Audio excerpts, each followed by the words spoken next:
Guys क्या हाल चाल ने ठीक है तुहाडा ते असी हुण तुहानू विखाण लगे हैं बाबा करनी वाला पीर। आइए जी।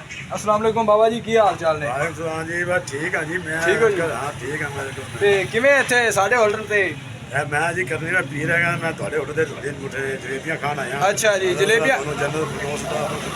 आमीन आमीन बाबा जी आमीन। हुण असी तुहानू खवाने जलेबियां। माड़ियां जलेबियां देवया जी यार। जलेबियां खाओ ते इन्हां दा टेस्ट दसो सानू। हाँ जी, कैसियां लगियां बाबा जी जलेबियां?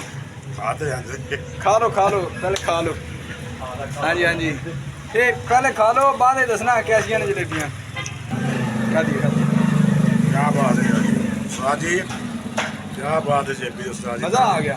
मजा आ गया। अच्छा नहीं जलेबी ऐसी है बात कलकत्ते में मिलती है जलेबी। कलकत्ते में? हाँ जी, इंडिया दे। ए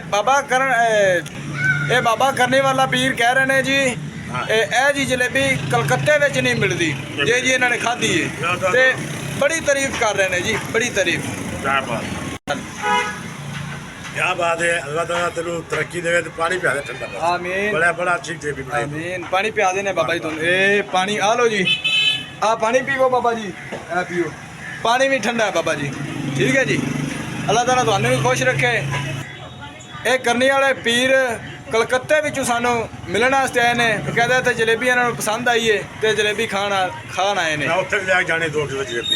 ये 2 किलो जलेबी उत्थे लैके जाणगे। ठीक है।